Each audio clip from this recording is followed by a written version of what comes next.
Eu tinha feito já a sua apresentação, enfim, citado a nossa parceria no ciclo Mutações, seu papel como presidente da Funarte, enfim, autor de livros importantes como A Vítima Tem Sempre Razão, e vamos então à conversa. Chico, a gente podia começar conversando sobre o próprio título da conversa, O Futuro Engavetado. Por que você pensou esse título?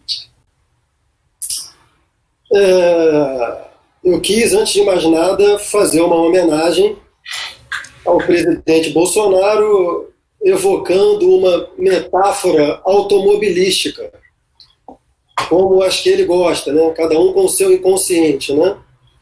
Mas, falando seriamente, eu acho que a gente está passando, sim, por um processo de engavetamento de diversas dimensões do futuro, um engavetamento como um acidente automobilístico mesmo, né? Nós vínhamos lidando com a tensão temporal constitutiva do Brasil, que é aquela entre o vaticínio otimista, utópico do Stefan Zweig, né, do Brasil, o país do futuro, e a butade genial e mais realista do Milor, que é o Brasil tem um longo passado pela frente. Né? E dentro dessa tensão, o que nos acometeu com a emergência do bolsonarismo foi que esse longo passado pela frente se tornou reacionário. Então nós entramos numa temporalidade muito radicalmente regressiva. Né? Ora, como se isso não bastasse, nós fomos atropelados pelo acidente da pandemia mundial, que traz um outro futuro, agora para usar uma metáfora que é cara a você, Guilherme, enevoado. Né? Então, assim, tudo isso faz com que a experiência do presente seja, sobretudo, aquela, eu acredito, do afeto da angústia. Você sabe que para uma certa tradição filosófica e psicanalítica, né, aquela que vai de Heidegger, Lacan, a angústia é o afeto daquilo, o afeto que nos acomete quando estamos diante de uma ausência de objeto definido. Né? Ela se diferenciaria do medo por isso. O medo tem sempre um objeto concreto. Você tem medo de alguma coisa, o medo é transitivo direto. Né? A angústia, ela, no limite, para falar com Heidegger do Ser e Tempo, é a angústia do nada. E, em relação ao futuro, nós estamos diante de um afeto dessa natureza, né? E, de novo, para pegar a sua metáfora, assim, paradoxalmente, diferente das imagens que você costuma tratar nos seus livros, ensaios e tal, que você trata de explosões, de fumaça, de uma arquitetura com vidros enfumaçados, de obras de arte que contêm neblina espessa. Agora a gente está diante de um paradoxal nevoeiro nítido, né? Até do ponto de vista da retomada de um paradigma climático mais favorável à espécie humana.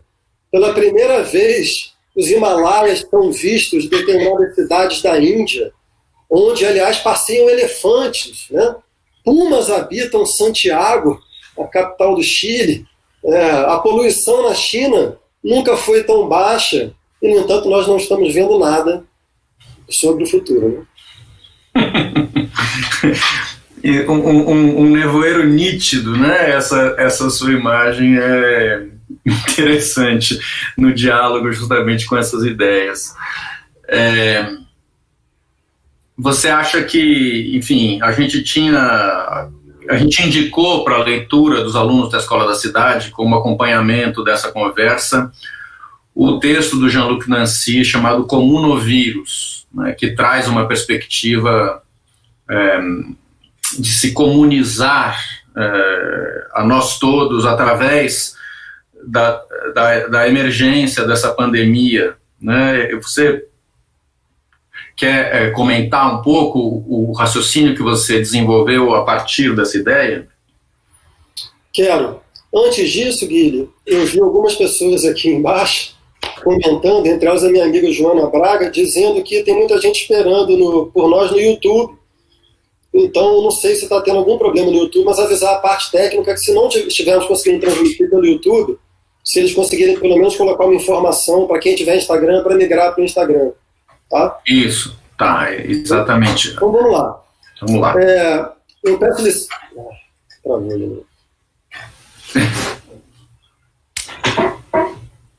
Travou, então, eu tô. E para mim não travou nada. Eu sinto. Tá. Então tá. Vou pedir licença agora para fazer um percurso um pouco mais longo, tá, Guilherme? Então, a partir desse, eu vou pegar esse significante do comum que o Jean-Luc Nancy trouxe, né? E para quem não leu o texto Nancy, ele começa dizendo que um amigo dele, indiano, diz que na casa dele na Índia não se fala em coronavírus e sim em comunovírus. E ele acha aquilo um achado, porque, com efeito, sob alguns aspectos, o vírus, o coronavírus, nos comuniza. E, sem dúvida, isso é verdade. Quais são esses aspectos? Em primeiro lugar, uma pandemia é constitutivamente comunitária, ela é totalmente comunitária, ela engloba o mundo inteiro num único acontecimento, né? Além disso, o vírus e a doença nos obrigam a um pensamento e a uma ação sociais de radical interdependência. Qualquer ação individual nesse momento tem, num sentido muito estrito e imediato, um impacto social geral.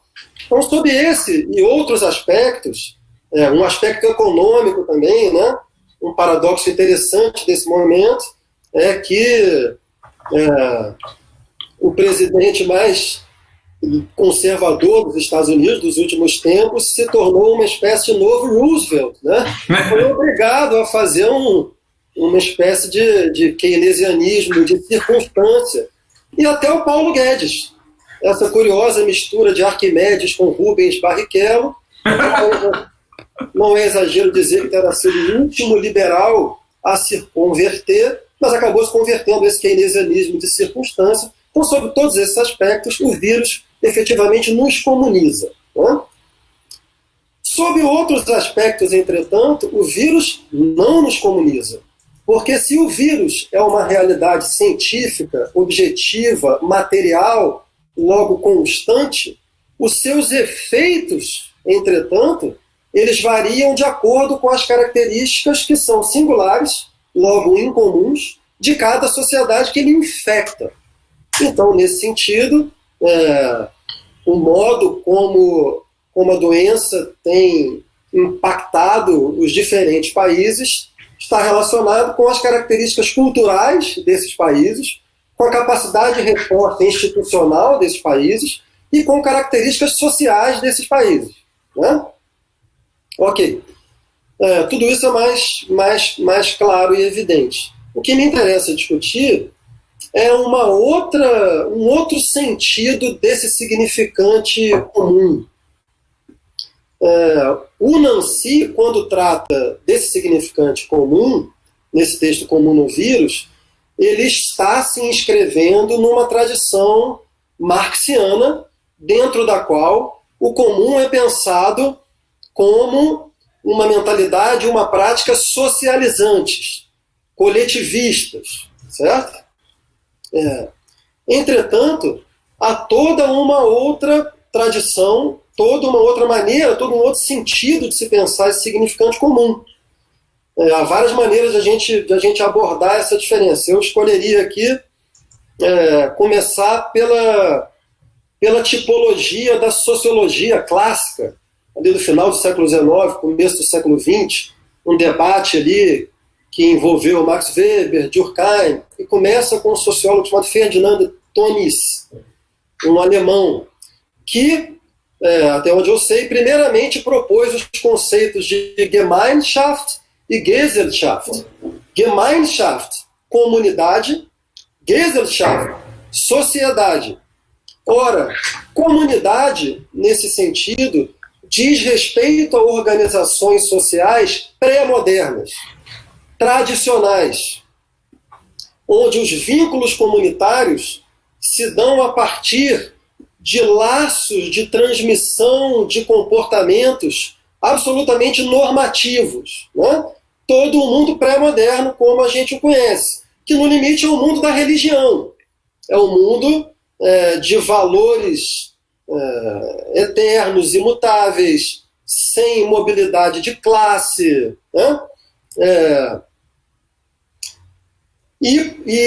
Enfim, e por outro lado você tem o Gesellschaft, que é a sociedade que diz respeito a uma organização social moderna, no sentido weberiano, ou seja, uma sociedade uma sociedade que se regula por princípios universalistas, abstratos, impessoais. Então você tem o significante comum, ele tanto pode levar para uma dimensão comunitária no sentido da Gemeinschaft, da comunidade pré-moderna, que no limite remonta a uma perspectiva de mundo religiosa, ou seja, que acredita num fundamento positivo do mundo, transcendental, e que, portanto, forma sociedades imutáveis, porque elas estão atadas a esse fundamento positivo determinado, que não é histórico.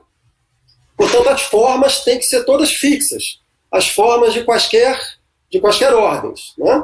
Por outro lado, esse mesmo significante leva a essa tradição weberiana, marxista, do comum, pensado socialmente, coletivamente.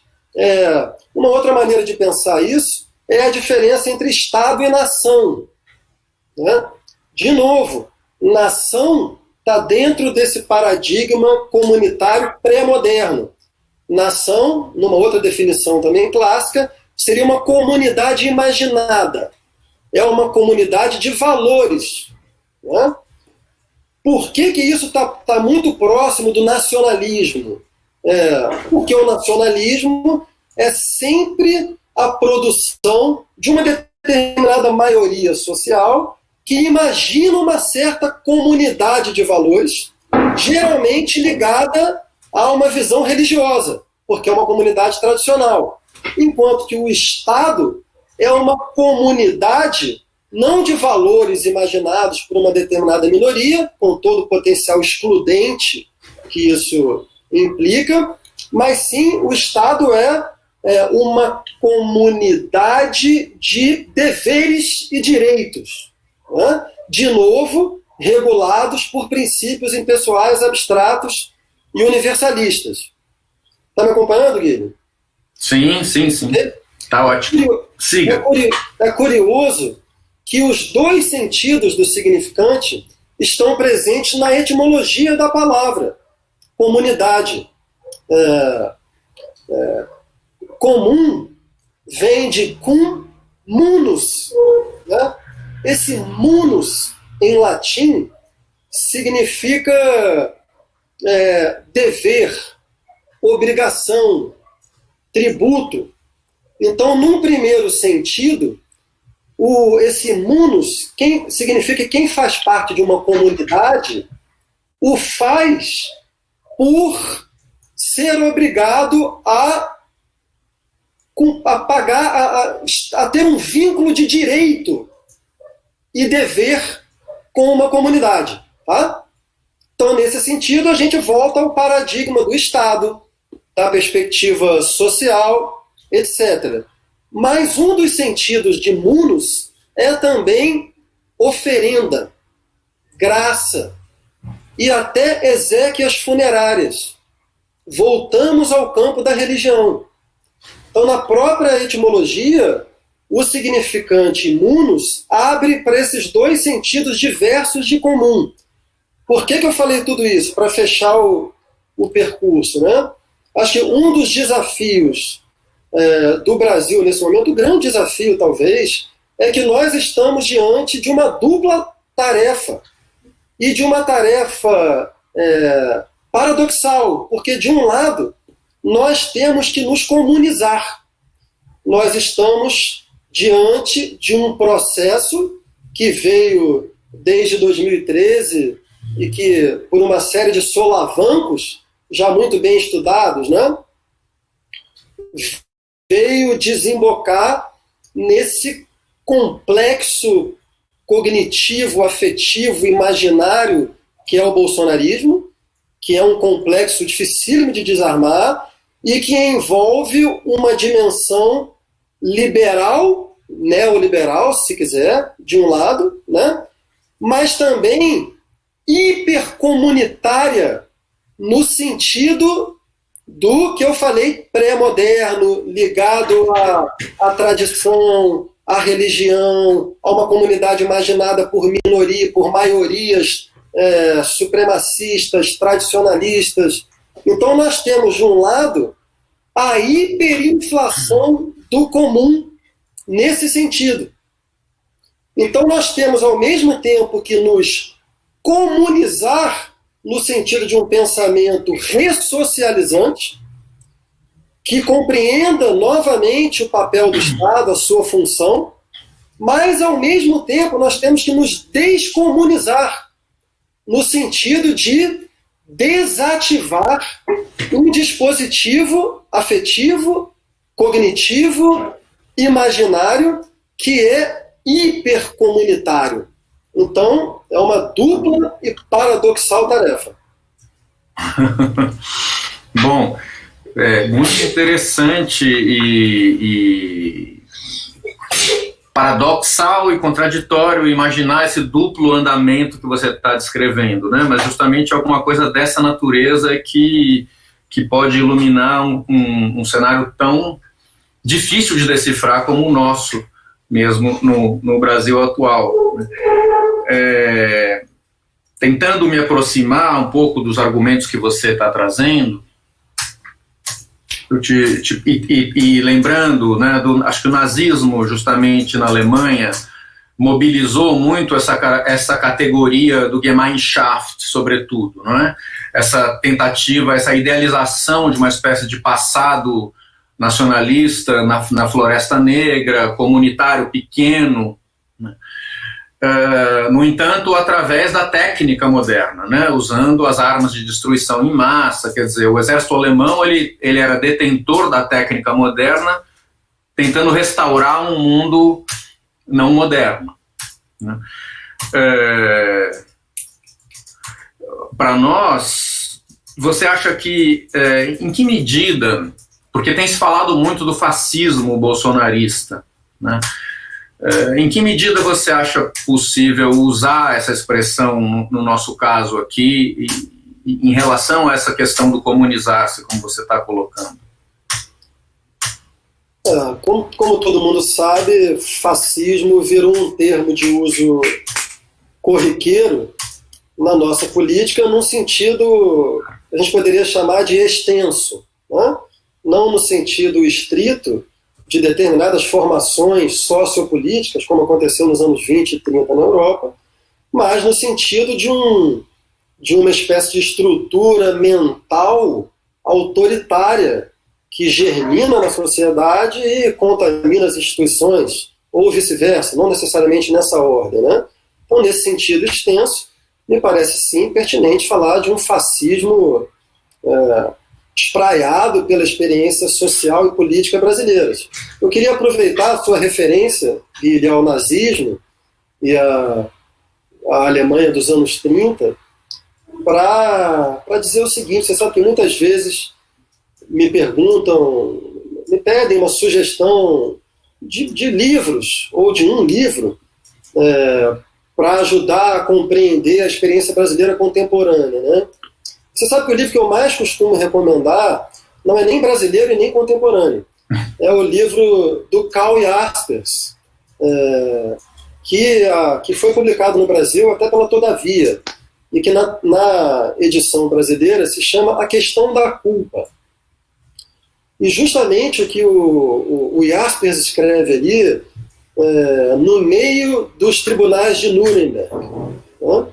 E o país que ele tem diante de si é um país completamente esfacelado, um país completamente polarizado, para usar o significante aqui da nossa experiência, né? E o livro do Jaspers é constativo e performativo. Interessa ele tanto entender a situação, como oferecer uma perspectiva e uma linguagem capazes de, nos termos dele, restaurar um mínimo de solo comum. Né? De novo, volta ao paradoxo, Guilherme, assim, ao mesmo tempo, nós estamos na situação da Alemanha dos anos 40.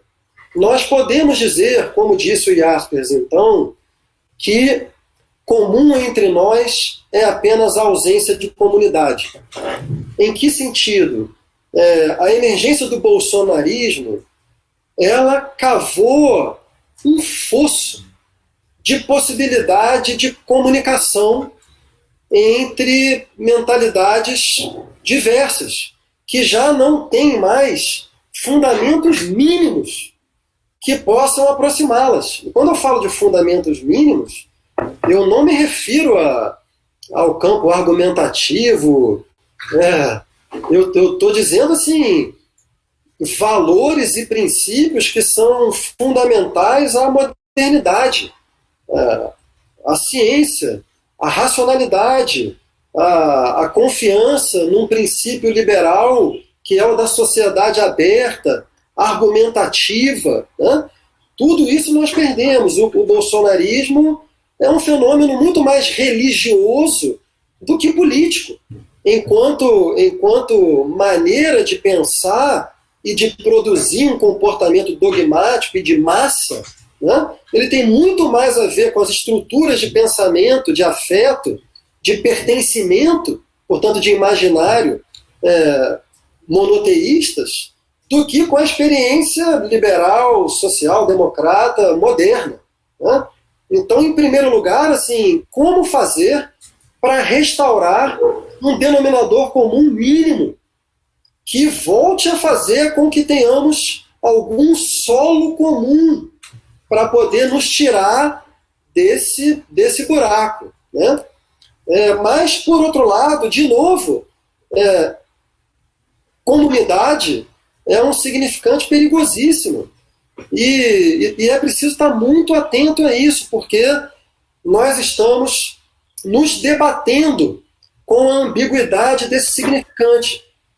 A gente não pode cair na tentação de nos comunizarmos, no sentido de nos socializarmos, de nos ressocializarmos, caindo na armadilha de ceder ao que esse significante comum tem de socialmente perigoso, degradante até, que é esse vírus do dogmatismo, da lógica de grupo.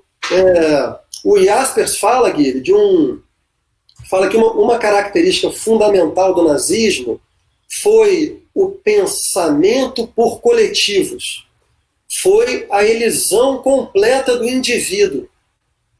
Isso é muito importante, assim, quando você começa a pensar apenas em termos de estrutura, quando você já não consegue ver o indivíduo com a sua complexidade, a sua singularidade, quando você anula o indivíduo e o submete a determinadas categorias em que ele de alguma maneira está inscrito, você está dando de alguma maneira um passo para a degradação da sociedade. E o campo social brasileiro, o campo político, mas o campo social brasileiro está imerso numa dinâmica dessa natureza. Dos dois lados do espectro, existe uma força centrífuga, um certo empuxo de anulação do indivíduo em nome de categorias a que, de alguma maneira, ele pertence ou ele originalmente se inscreve. Então, a direita vê qualquer pessoa de esquerda, seja ela de centro-esquerda, seja ela de extrema-esquerda, e para essa direita é um comunista. Né? Mas, da mesma maneira, uma boa parte da esquerda considera que um liberal é um neoliberal ou é de ultradireita. Existe uma perda de nuances em todos os setores do espectro e esse pensamento esquemático demasiadamente estrutural que degrada o debate público. Então, tem que tomar cuidado com esse ponto comum. Sim, mas é curioso, né, Chico? É estranho e surpreendente, porque a gente pode entender que uma Gemeinschaft seja reivindicada num país como a Alemanha, que viveu uma Idade Média que ela podia idealizar, né, onde aquelas comunidades, de fato, durante séculos, cultivaram tradições e etc. E o Brasil, de certa forma, é um país de um desenraizamento estrutural, né? O Mário Pedrosa falava em condenado ao moderno, como uma vocação brasileira, porque a gente não teria grandes tradições a preservar, né? O país mestiço, né?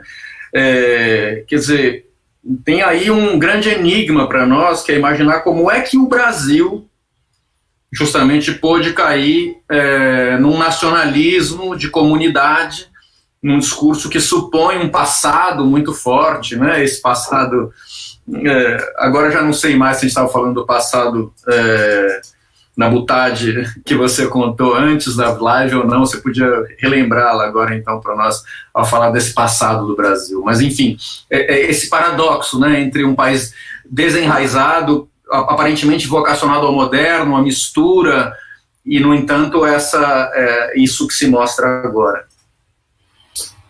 Eu vou arriscar um percurso aqui, tá, Guilherme? Arriscado mesmo. Talvez, em alguma medida, o bolsonarismo seja a mais equivocada das respostas, o mais infeliz dos destinos a uma tensão muito importante de ser pensada no Brasil e que a gente tem que retomá-la para dar outro destino a ela. Que tensão é essa? Como você falou, existe uma tradição muito forte no Brasil de um pensamento que a gente poderia chamar de pró-mestiçagem, tá? Talvez esse seja mesmo o pensamento fundador do Brasil. Em todos os sentidos, viu, Guilherme? Porque no Brasil são dois Brasis, né? Existe um Brasil oficial e um Brasil à revelia do Brasil oficial. O Brasil oficial é o Brasil que começa como um projeto de franquia do capitalismo da metrópole portuguesa, né? Cujo sentido, portanto, é exploratório, cuja ocupação foi feita à maneira das capitanias hereditárias, né? Cujo projeto civilizatório era salvacionista, jesuítico, e cujo comportamento institucional historicamente obedece ao princípio da modernização conservadora. Você se transforma para permanecer essencialmente o mesmo país desigual, hierárquico, etc. e tal. Só que, simultaneamente a esse processo, na verdade, até antes dele, houve um outro Brasil.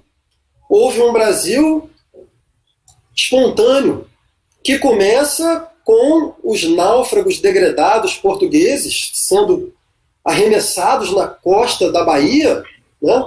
O Caramuru é o mais famoso deles, João Ramalho. Esses náufragos chegaram aqui no Brasil e se amaziaram com mulheres indígenas e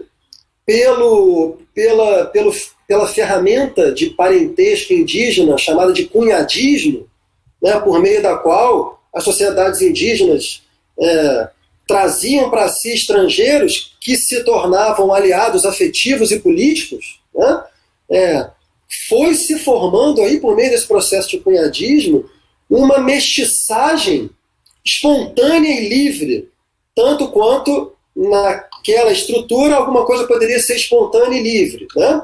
Mas isso deu origem a um processo de mestiçagem brasileira que é profundamente diferente daquele feito na relação absolutamente opressora da Casa Grande Senzala, né? Que é a relação entre senhores e escravos. Esse país, à revelia da oficialidade, é o que vai culminar naquilo que já no século XX está plenamente consumado como a cultura popular, tal como nós reconhecemos essa expressão, né? A cultura popular como sendo o conjunto, a formação histórica que veio a produzir fenômenos sociais que a sociedade brasileira nunca foi capaz de produzir. Então, no futebol, sobretudo a partir dos anos 30 e já completamente nos anos 50, protagonismo efetivo dos negros, né? No samba, uma verdadeira mestiçagem, ou seja, porque é verdadeira, porque em termos menos desiguais entre pretos, mestiços e brancos, pobres, classe média e ricos, letrados, semiletrados e analfabetos, né? Então, o fenômeno da cultura popular é aquele que realizou uma espécie de utopia brasileira, ok? O que eu chamei de pensamento pró-mestiçagem se relaciona com esse Brasil. E esse Brasil, apesar de todas as condições, os vícios de origem que o produziram, ele é, sob vários aspectos, virtuoso.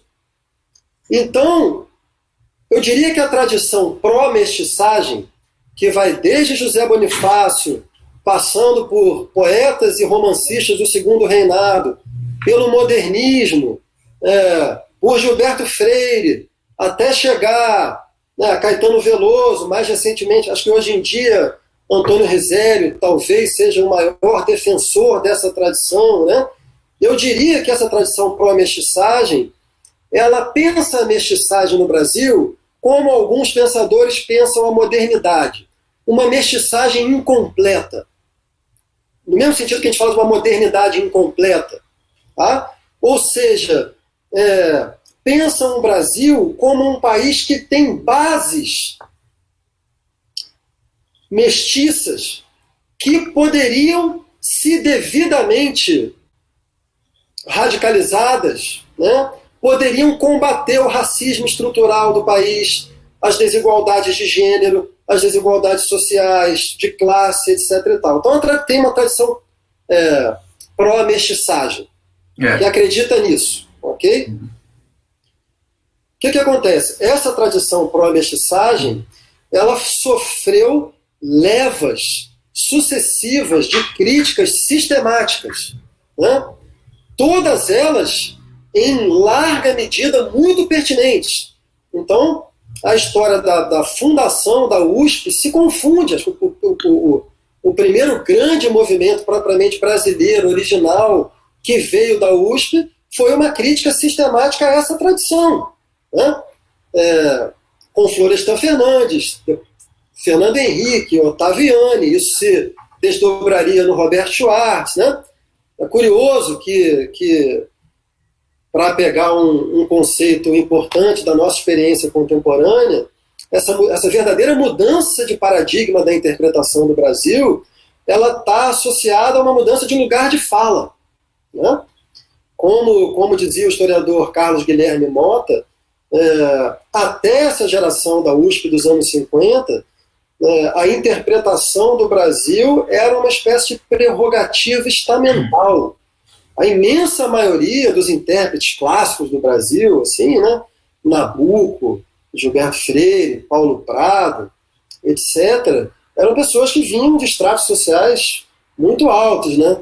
Florestan Fernandes era filho de empregada doméstica, chegou assim em Graxate, né?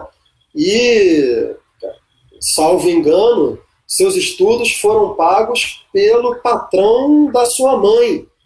Ele seria uma espécie de exemplo do que a obra do Roberto Schwartz descreveu tão bem como sendo a estrutura do favor na sociedade. O agregado, né? O agregado. Ele seria uma espécie de agregado.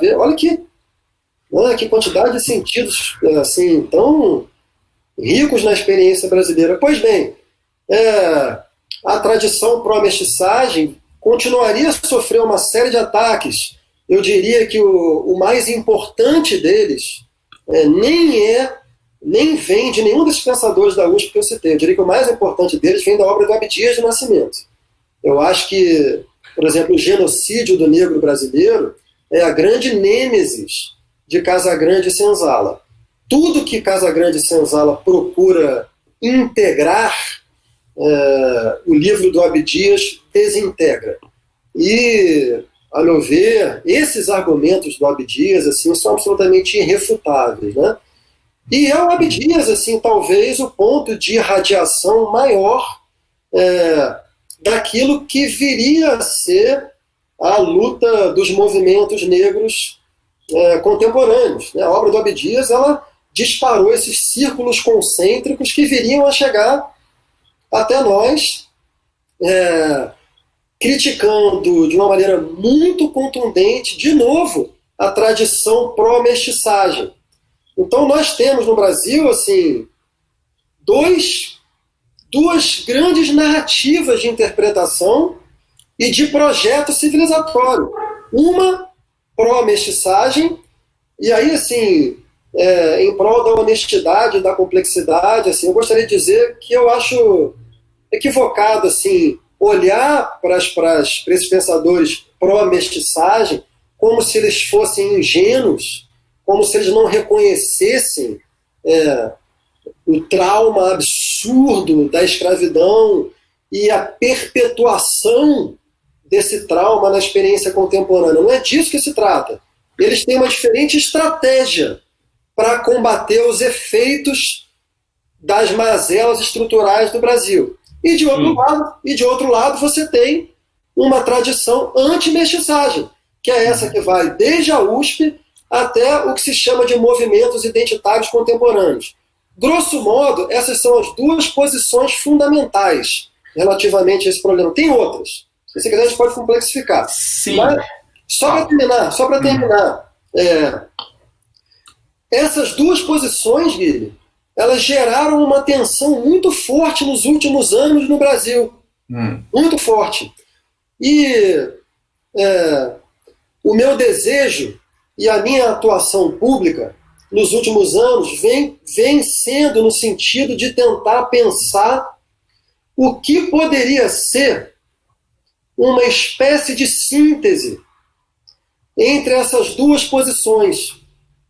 Eu acho que a posição pró-mestiçagem, ela tem um problema, ela tem uma falha. E quem melhor apontou essa falha, na minha opinião, foi Luiz Eduardo Soares no seu último livro, O Brasil, Seu Duplo. Basicamente o que ele vai falar é que a tradição pró-mestiçagem, ela de alguma maneira pensa o futuro do Brasil sem afirmar uma necessária ruptura com o seu passado colonial. Eu acho essa perspectiva dele muito forte e pertinente. Tá? Por outro lado, eu tenho um conjunto de críticas ao pensamento, aos chamados movimentos identitários. Alguns deles eu fiz. Eu analisei nesse meu livro A Vítima Tem Sempre Razão, e outros têm a ver com o que eu falei agora há pouco, tem a ver com uma certa tendência a pensar por meio de coletivos, a anular o indivíduo, a fazer uma confusão entre os conceitos de responsabilidade e culpa. Eu tenho uma série de críticas a esses movimentos, embora eu seja alguém que afirme fundamentalmente a justiça dos seus pleitos, o que para mim parece absolutamente evidente. O meu desejo, a minha luta, estaria no sentido de promover uma espécie de, recorrendo a um conceito hegeliano, Aufhebung. O que seria uma Aufhebung? Seria como fazer uma espécie de negação da tradição pró-mestiçagem, sendo que ela não desaparecesse por essa negação, que ela fosse recuperada num segundo momento. Esse segundo momento, entretanto, seria um momento posterior à sua negação. Essa negação deve ser feita. Tá? Esse é o meu movimento intelectual e político. No entanto, nada disso aconteceu. O que resultou dessa tensão, por enquanto, foi um backlash horroroso. Né? Nós estamos aqui discutindo as duas melhores perspectivas que o Brasil produziu nos seus séculos de existência.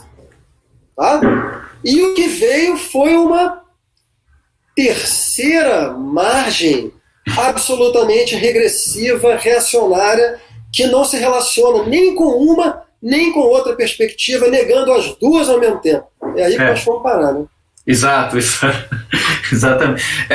Toda essa descrição que você fez, passo a passo, né, muito rica, digamos, dessas duas perspectivas que são, de fato, fundadoras de uma ideia de país que não é exatamente a nação, né, porque aí justamente no ponto onde você termina, que é onde eu queria voltar.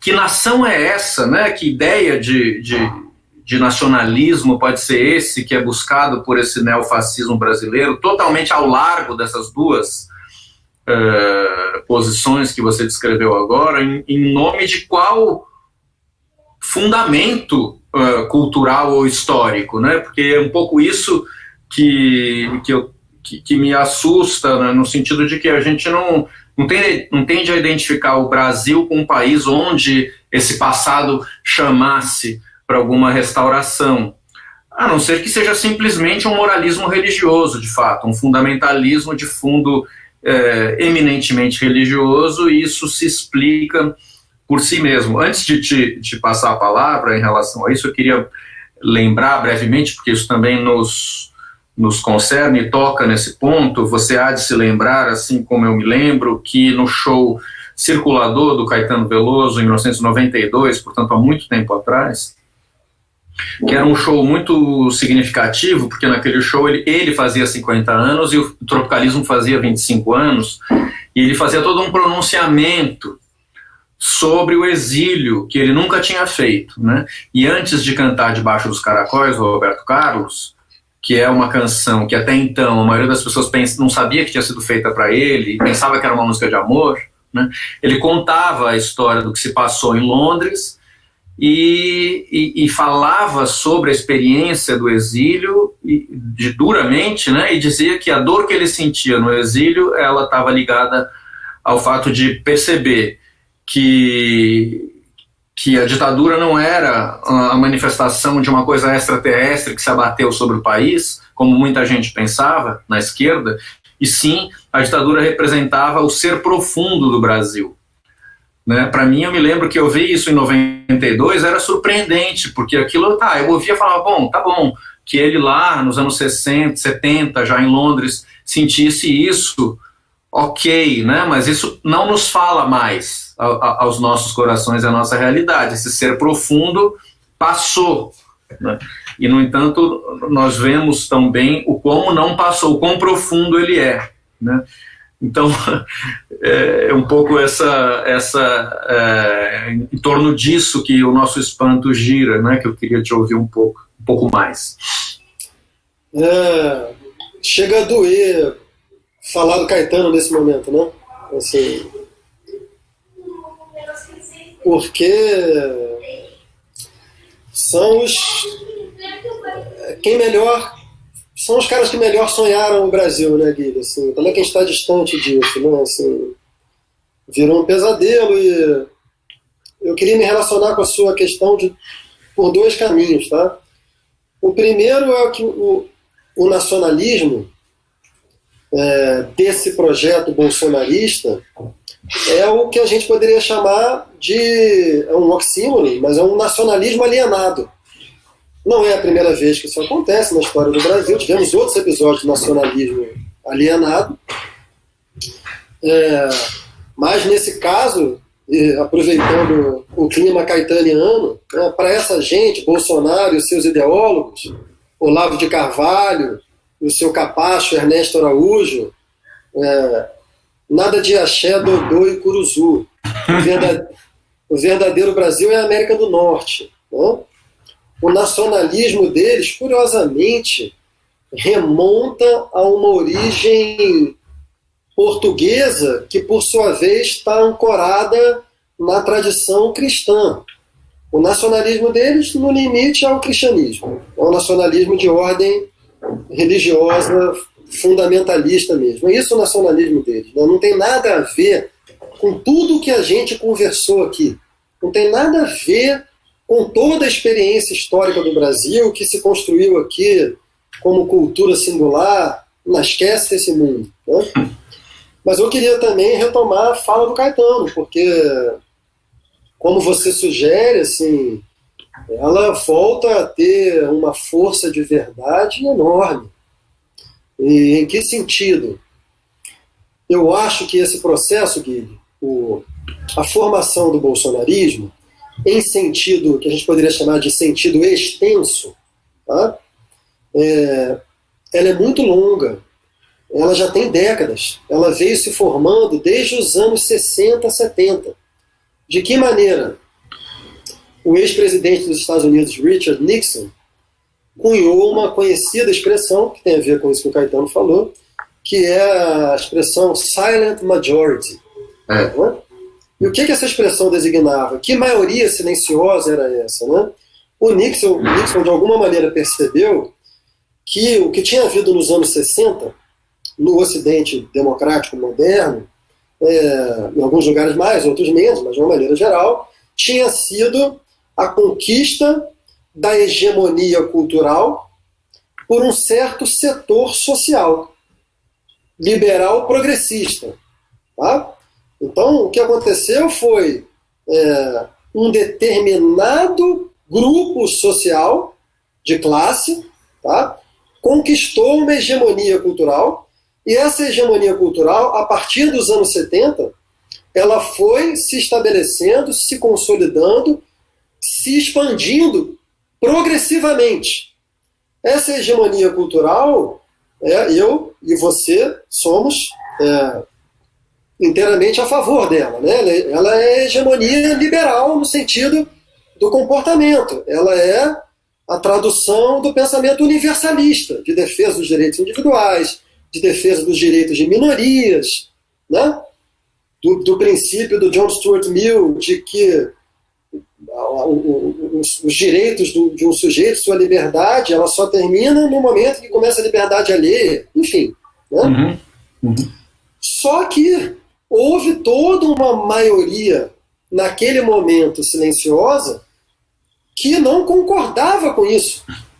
Um dos grandes pensadores conservadores do século XX, porque, um parêntese, isso também não tem nada a ver com a grande tradição do conservadorismo. O conservadorismo tem uma tradição riquíssima, pensadores extraordinários.